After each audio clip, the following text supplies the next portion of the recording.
But the apostles were with Jesus for maybe a year at this point. And he sends them out. I have never sent out anyone from the church at the end of Mass to say, okay, your role this week is to go raise the dead.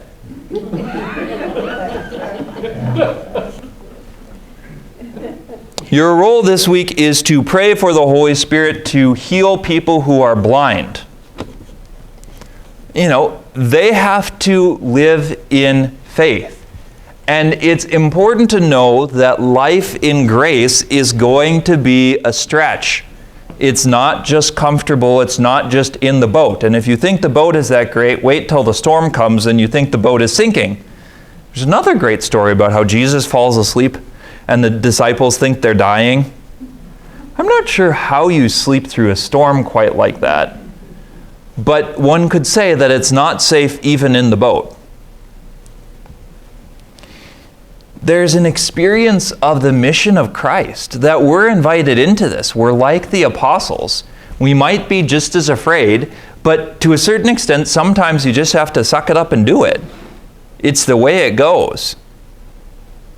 And if you do, on the other side of it, you will discover that God really is faithful, that there's prayers that you need answered, and answers better come quickly because there isn't another option.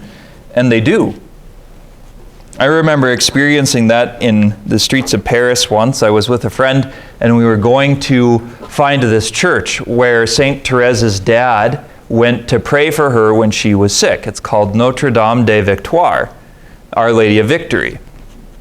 And it's, I think it's kind of on the north side. Yeah, it's on the north shore of the Seine in Paris.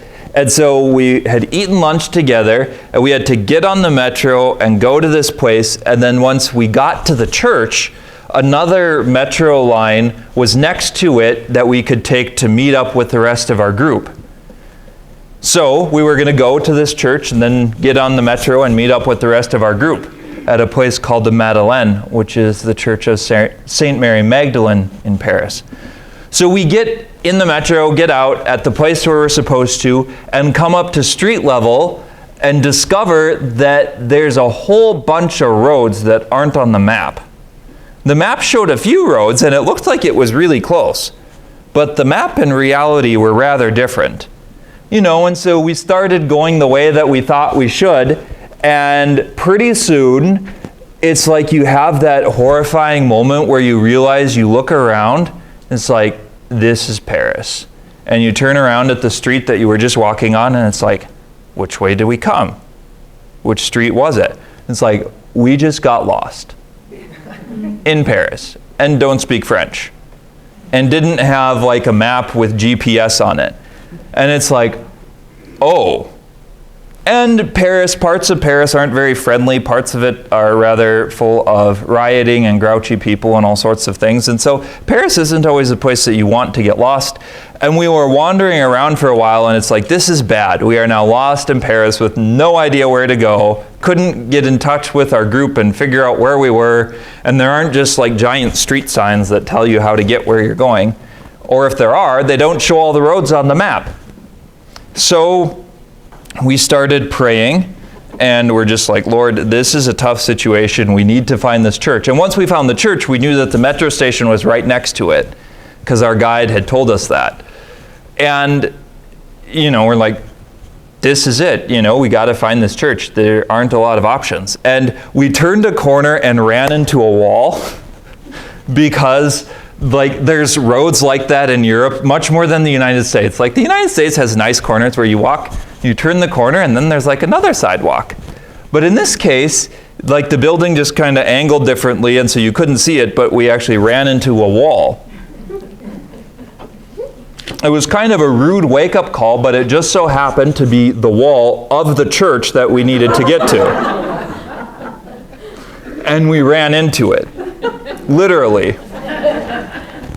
So we made it to the church and then found the metro station. It was right there in the plaza in front of the church and got on and met up with our group. But it was one of those experiences that now talking about it doesn't sound nearly as scary as it was. But it's like, I was probably a year out of college, and just like the experience, this profound knowledge that like, okay, I am lost in Paris, in a foreign country, no idea where I am, no idea where we're going, no idea how to get there. Shoot, this was not on the list of things to do. And we prayed, and we're not expecting to literally run into the wall. But that's what happened, and that ended up being a good choice.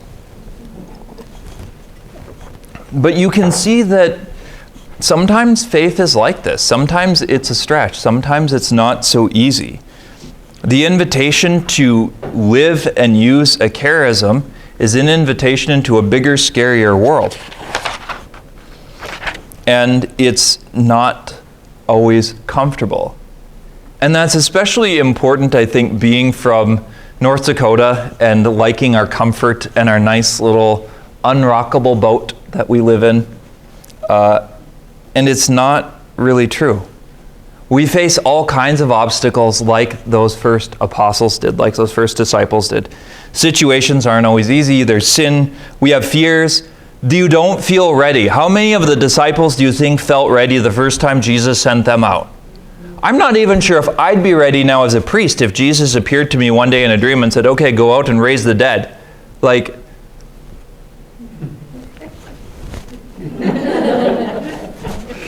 you know, maybe I would do it because, well, you know, you're kind of a priest and you gotta, like, when Jesus calls, you're supposed to listen to him.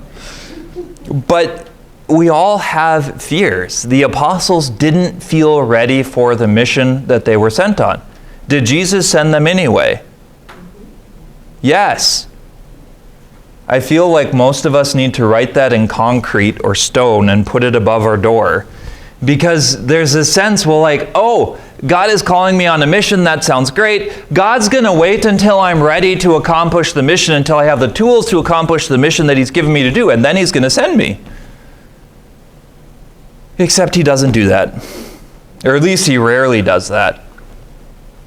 When Mary and Joseph went to Bethlehem, I'm not sure that they were planning on a trip to Egypt for years.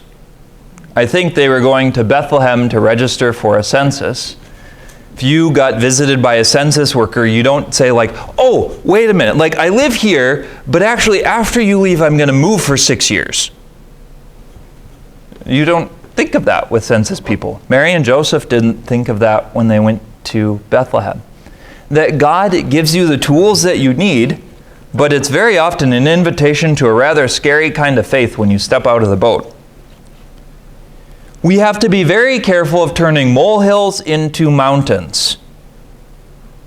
People talk about, you think we usually talk about it, what, mountains into molehills? That's what we want. Something, I forget what the phrase is. But we have to be careful about turning molehills into mountains. Sometimes there are obstacles that you face. Sometimes there are fears that you have. And they're a little bit like shadow puppets.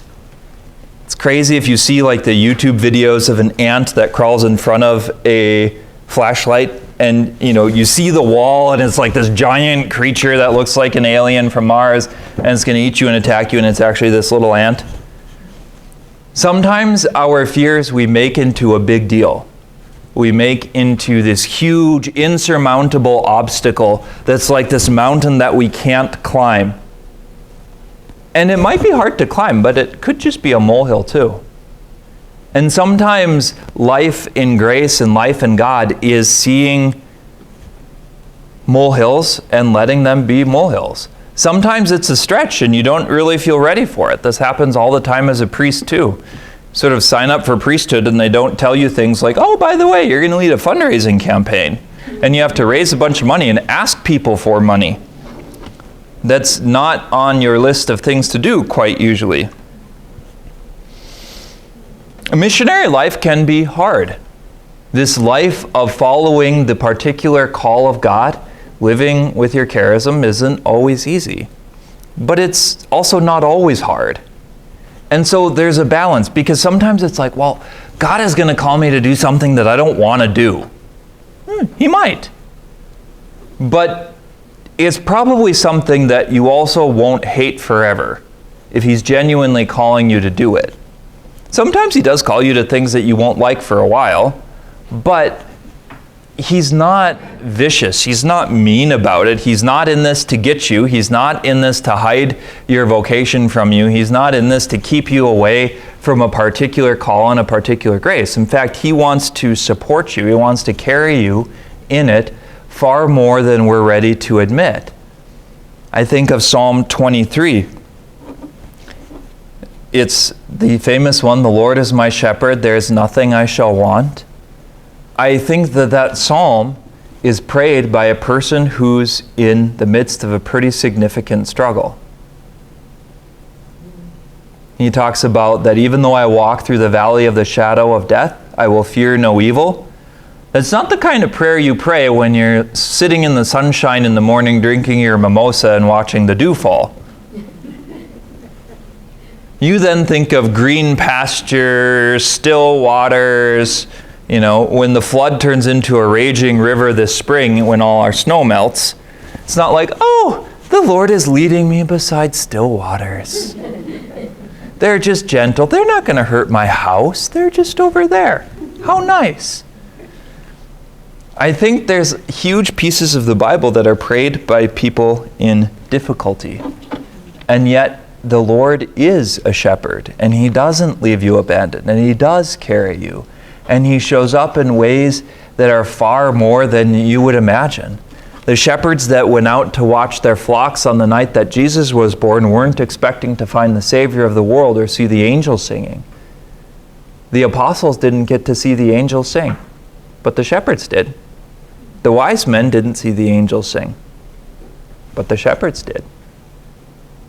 There's a goodness to God and a kind of love that is more than we would ask for. And it does show up. So God has called and gifted you for your mission. Part of this is that we easily imagine that God's mission for us is somewhere else, somewhere where we're not. What if his mission for you is where you are? You have talents, you have abilities, you're put in a place with a circle of friends and a group of people around you, with neighbors, whether you know their names or not. All of you, I suspect, have neighbors. And all kinds of other things that are in your life already. I would suggest to you that your first mission field, the greatest mission field that God will call you to, is not somewhere else, but is your life. That God is provident, that he has prepared you for this time and this place, whether you think so or not, to be part of his channel of grace to the people around you. And so the first place to start with thinking about are the people that are around you already, the things that you like to do, the things that you enjoy doing. You don't have to do all kinds of things that you hate all the time. The Lord isn't like you must eat moldy spinach. You might not like moldy spinach. I wouldn't like moldy spinach. But he's not like that.